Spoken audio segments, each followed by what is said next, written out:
History of Barbados. Published December the 9th, 2017. Special characters are denoted as follows. And. Left and right parentheses. 3 consecutive periods. Barbados was inhabited by Arawaks and Caribs at the time of European colonization of the Americas in the 16th century. The island was an English and later British colony from 1625 until 1966. Since 1966, it has been a constitutional monarchy and parliamentary democracy, modelled on the Westminster system, with Elizabeth II, Queen of Barbados, as head of state. Part 1. Prehistory. Some evidence suggests that Barbados may have been settled in the 2nd millennium BC, but this is limited to fragments of conch lipads as found in association with shells that have been radiocarbon dated to about 1630 BC. Fully documented Amerindian settlement dates to between about 350 and 650 AD. The arrivals were a group known as the Celadioid Barrancoid from mainland South America. A second wave of settlers appeared around the year 800.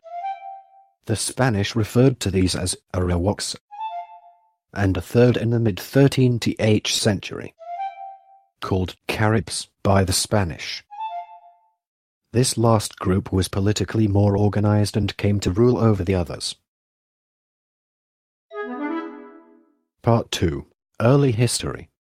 The Portuguese were the first Europeans to discover the island. Portuguese navigator Pedro Campos named it Los Barbados, meaning bearded ones. Frequent slave-raiding missions by the Spanish Empire in the early 16th century led to a massive decline in the Amerindian population, so that by 1541 a Spanish writer could claim they were uninhabited. The Amerindians were either captured for use as slaves by the Spanish or fled to other, more easily defensible mountainous islands nearby. From about 1600 the English, French and Dutch began to found colonies in the North American mainland and the smaller islands of the West Indies. Although Spanish and Portuguese sailors had visited Barbados, the first English ship touched the island on the 14th of May 1625, and England was the first European nation to establish a lasting settlement there from 1627. England is commonly said to have made its initial claim to Barbados in 1625, although reportedly an earlier claim may have been made in 1620. Nonetheless, Barbados was claimed from 1625 in the name of King James I of England. There were earlier English settlements in the Americas. 1607, Jamestown, 1609, Bermuda, and 1620, Plymouth Colony. And several islands in the Leeward Islands were claimed by the English at about the same time as Barbados. 1623, St. Kitts, 1628, Nevis, 1632, Montserrat, 1632, Antigua. Nevertheless, Barbados quickly grew to become the third major English settlement in the Americas due to its prime eastern location. Part 3. 1627–1639. Part 3.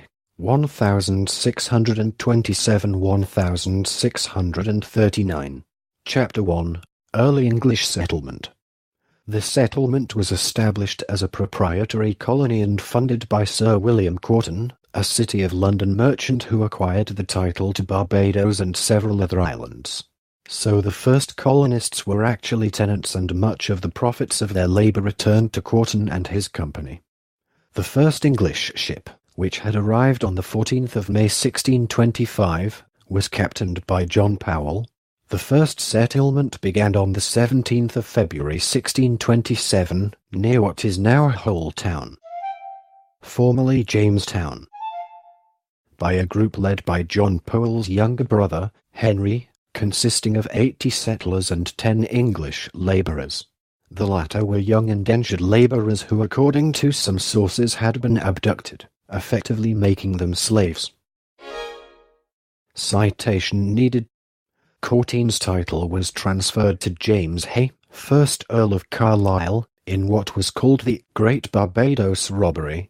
Carlisle then chose as governor Henry Hawley, who established the House of Assembly in 1639, in an effort to appease the planters, who might otherwise have opposed his controversial appointment.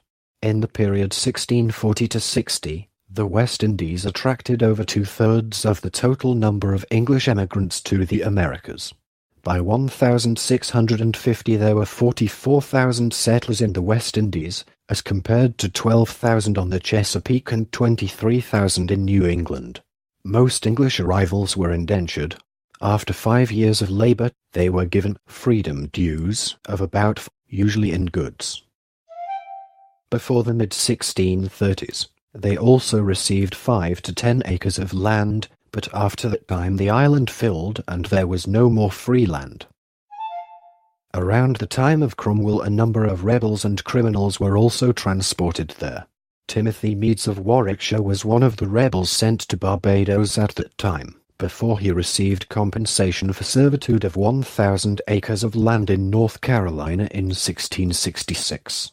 Parish registers from the 1650s show, for the white population, 4 times as many deaths as marriages. The death rate was very high. Before this, the mainstay of the infant colony's economy was the growth export of tobacco, but tobacco prices eventually fell in the 1630s, as Chesapeake production expanded. Part 4, 1640–1790. Part 4, 1640–1790. Chapter 1, England's Civil War. Around the same time, fighting during the War of the Three Kingdoms and the interregnum spilled over into Barbados and Barbadian territorial waters. The island was not involved in the war until after the execution of Charles I, when the island's government fell under the control of royalists. Ironically, the governor, Philip Bell, remained loyal to Parliament while the Barbadian House of Assembly, under the influence of Humphrey Walrond, supported Charles II. To try to bring the recalcitrant colony to heel, the Commonwealth Parliament passed an Act on the 3rd of October 1650 prohibiting trade between England and Barbados, and because the island also traded with the Netherlands, further navigation acts were passed prohibiting any but English vessels trading with Dutch colonies. These acts were a precursor to the First Anglo-Dutch War. The Commonwealth of England sent an invasion force under the command of Sir George Askew, which arrived in October 1651. After some skirmishing, the Royalists in the House of Assembly led by Lord Willoughby surrendered. The conditions of the surrender were incorporated into the Charter of Barbados. Treaty of Oistins, which was signed at the Mermaids Inn, Oistins, on the 17th of January 1652. Part 4, 1640–1790. Chapter 2, Sugarcane. The introduction of sugarcane from Dutch Brazil in 1640 completely transformed society and the economy. Barbados eventually had one of the world's biggest sugar industries. One group instrumental in ensuring the early success of the industry were the Sephardic Jews, who had originally been expelled from the Iberian Peninsula to end up in Dutch Brazil. As the effects of the new crop increased, so did the shift in the ethnic composition of Barbados and surrounding islands. The workable sugar plantation required a large investment and a great deal of heavy labor. At first, Dutch traders supplied the equipment, financing, and African slaves, in addition to transporting most of the sugar to Europe. In 1644 the population of Barbados was estimated at 30,000, of which about 800 were of African descent, with the remainder mainly of English descent. These English smallholders were eventually bought out and the island filled up with large African slave-worked sugar plantations. By 1660 there was near parity with 27,000 blacks and 26,000 whites. By 1666 at least 12,000 white smallholders had been bought out, died, or left the island. Many of the remaining whites were increasingly poor. By 1680 there were 17 slaves for every indentured servant. By 1700 there were 15,000 free whites and 50,000 enslaved blacks. Due to the increased implementation of slave codes, which created differential treatment between Africans and the white workers and ruling plant class, the island became increasingly unattractive to poor whites. Black horse slave codes were implemented in 1661, 1676, 1682, and 1688. In response to these codes, several slave rebellions were attempted or planned during this time, but none succeeded. Nevertheless, poor whites who had or acquired the means to emigrate often did so. Planters expanded their importation of African slaves to cultivate sugarcane. One early advocate of slave rights in Barbados was the visiting Quaker preacher Alice Kerwin in 1677. For I am persuaded that if they whom thou cast thy slaves be upright-hearted to God, the Lord God Almighty will set them free in a way that thou knowest not, for there is none set free but in Christ Jesus, for all other freedom will prove but a bondage. By 1660, Barbados generated more trade than all the other English colonies combined. This remained so until it was eventually surpassed by geographically larger islands like Jamaica in 1713. But even so, the estimated value of the colony of Barbados in 1730-31 was as much as Bridgetown, the capital, was one of the 3 largest cities in English America. The other 2 being Boston, Massachusetts and Port Royal, Jamaica. By 1700, the English West Indies produced 25,000 tons of sugar, compared to 20,000 for Brazil, 10,000 for the French islands and 4,000 for the Dutch islands. This quickly replaced tobacco, which had been the island's main export. As the sugar industry developed into its main commercial enterprise, Barbados was divided into large plantation estates that replaced the small holdings of the early English settlers. In 1680 over half the arable land was held by 175 large planters, each of whom held at least 60 slaves. The great planters had connections with the English aristocracy and great influence on Parliament. In 1668 the West Indian sugar crop sold for £180,000 after customs of £18,000. Chesapeake tobacco earned £50,000 after customs of £75,000. So much land was devoted to sugar that most food had to be imported from New England. The poorer whites who were moved off the island went to the English Leeward Islands, or especially to Jamaica. In 1670, the province of South Carolina was founded, when some of the surplus population again left Barbados. Other nations benefiting from large numbers of Barbadians included British Guiana and Panama. Part 5, 1800s-1920s. The British abolished the slave trade in 1807, but not the institution itself. In 1816, slaves rose up in the largest major slave rebellion in the island's history, of 20,000 slaves from over 70 plantations. They drove whites off the plantations, but widespread killings did not take place. This was late termed the Sess Rebellion after the slave ranger, Busa, who with his assistants hated slavery, found the treatment of slaves on Barbados to be intolerable, and believed the political climate in Britain made the time ripe to peacefully negotiate with planters for freedom. The Sess Rebellion failed. 120 slaves died in combat or were immediately executed, and another 144 were brought to trial and executed. The remaining rebels were shipped off the island. In 1826 the Barbados legislature passed the Consolidated Slave Law, which simultaneously granted concessions to the slaves whilst providing reassurances to the slave owners. Slavery was finally abolished in the British Empire 18 years later, in 1834. In Barbados and the rest of the British West Indian colonies, full emancipation from slavery was preceded by an apprenticeship period that lasted 4 years. In 1884, the Barbados Agricultural Society sent a letter to Sir Francis Hincks requesting his private and public views on whether the Dominion of Canada would favourably entertain having the then colony of Barbados admitted as a member of the Canadian Confederation.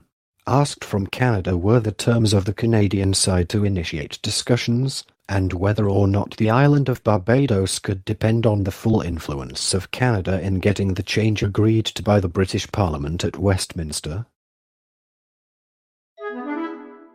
Part 6, 1930s present. In 1952 the Barbados Advocate newspaper polled several prominent Barbadian politicians, lawyers, businessmen, the Speaker of the Barbados House of Assembly and later as first President of the Senate, Sir Theodore Branca, QC, and found them to be in favour of immediate federation of Barbados along with the rest of the British Caribbean with complete dominion status within 5 years from the date of inauguration of the West Indies Federation with Canada. However, plantation owners and merchants of British descent still dominated local politics, owing to the high income qualification required for voting. More than 70% of the population, many of them disenfranchised women, were excluded from the democratic process.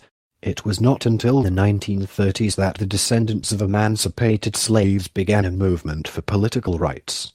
One of the leaders of this, Sir Grantley Adams, founded the Barbados Progressive League in 1938, which later became known as the Barbados Labour Party. Adams and his party demanded more rights for the poor and for the people, and staunchly supported the monarchy. Progress toward a more democratic government in Barbados was made in 1942, when the exclusive income qualification was lowered and women were given the right to vote. By 1949 governmental control was wrested from the planters, and in 1958 Adams became Premier of Barbados. Part 7, Modern State. From 1958 to 1962, Barbados was one of the 10 members of the West Indies Federation, a federalist organization doomed by nationalist attitudes and the fact that its members, as British colonies, held limited legislative power. Grantley Adams served as its first and only premier, but his leadership failed in attempts to form similar unions, and his continued defense of the monarchy was used by his opponents as evidence that he was no longer in touch with the needs of his country. Erin Walton Barrow, a fervent reformer, became the people's new advocate.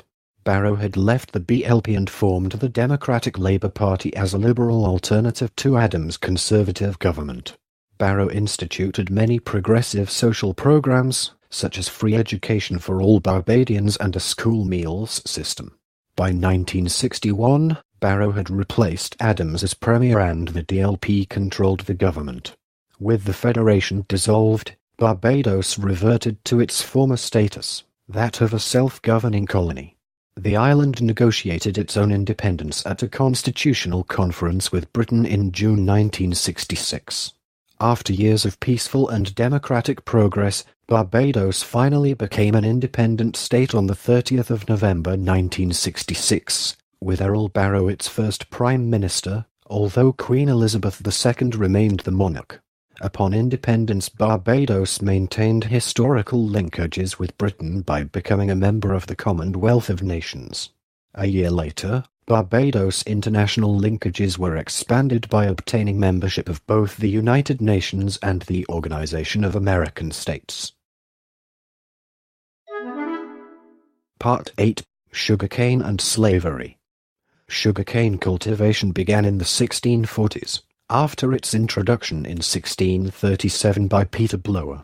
Initially, rum was produced, but by 1642, sugar was the focus of the industry. As it developed into the main commercial enterprise, Barbados was divided into large plantation estates which replaced the small holdings of the early English settlers as the wealthy planters pushed out the poorer. Some of the displaced farmers relocated to the English colonies in North America, most notably South Carolina, to work the plantations. Black Africans, primarily from West Africa, were imported as slaves in such numbers that there were 3 for every 1 planter. Increasingly after 1750, the plantations were owned by absentee landlords living in Britain and operated by hired managers. The slave trade ceased in 1807 and slaves were emancipated in 1834. Persecuted Catholics from Ireland also worked the plantations. Life expectancy of slaves was short and replacements were purchased annually.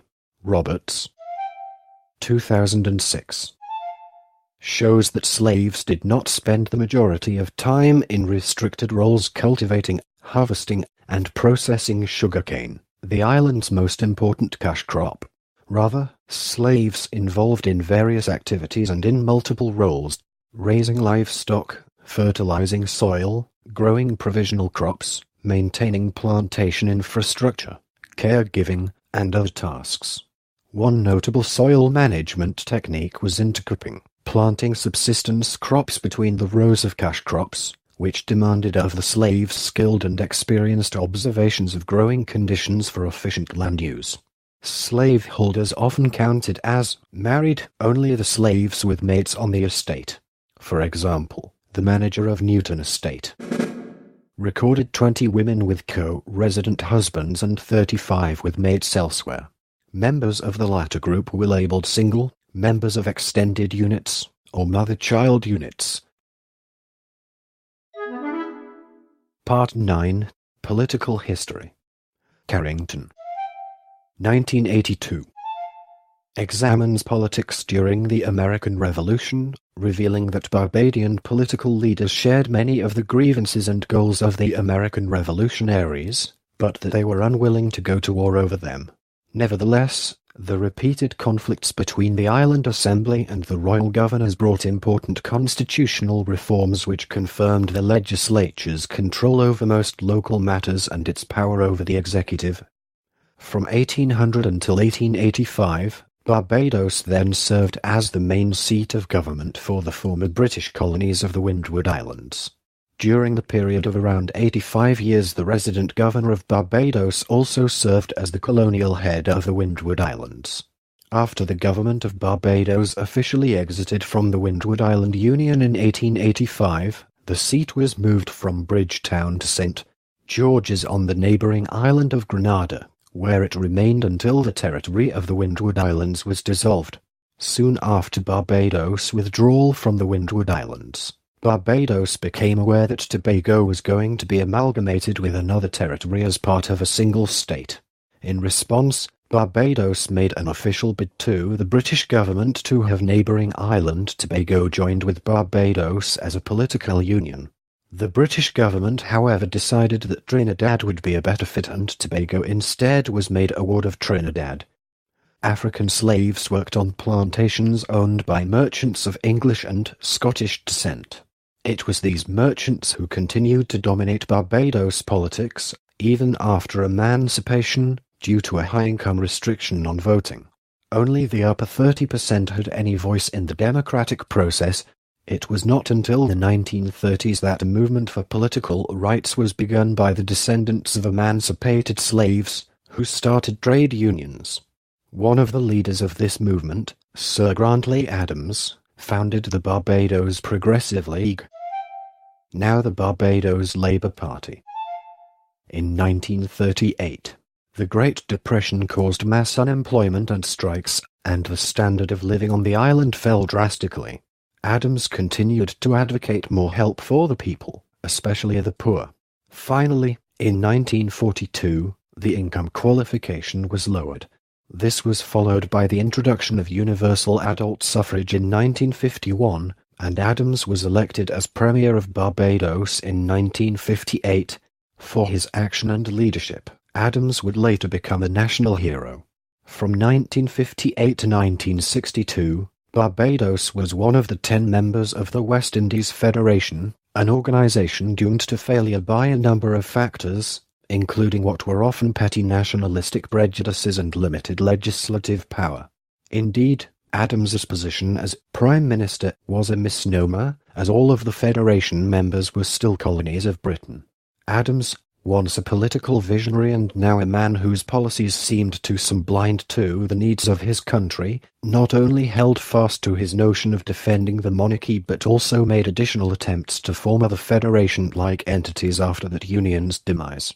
When the Federation was terminated, Barbados reverted to its former status as a self-governing colony, but efforts were made by Adams to form another federation composed of Barbados and the Leeward and Windward Islands.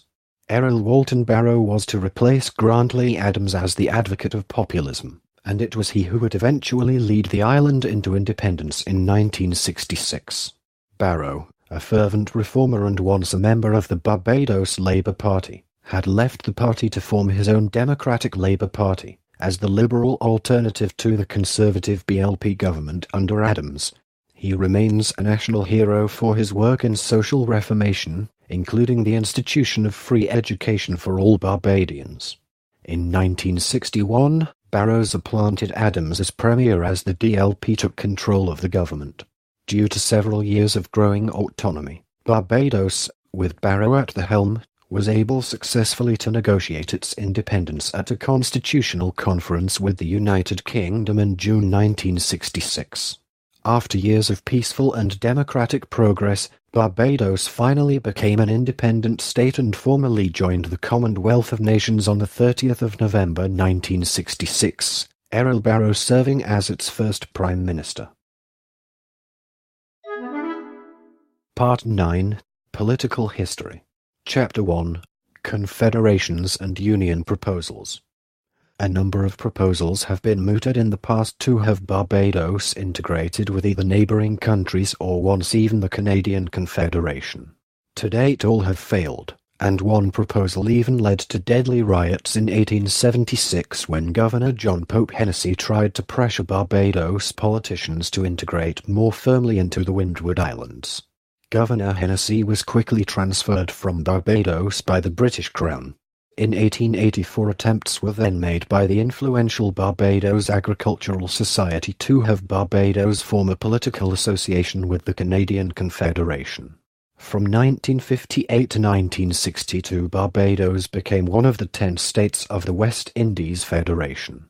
Lastly, in the 1990s, a plan was devised by the leaders of Guyana, Barbados, and Trinidad and Tobago to form a political association between those three governments. Again, this deal was never completed, following the loss of Sir Lloyd Erskine Sandford in the Barbadian general elections. This recording is a derivative work from Wikipedia. For more information, please visit www.frogcast.org.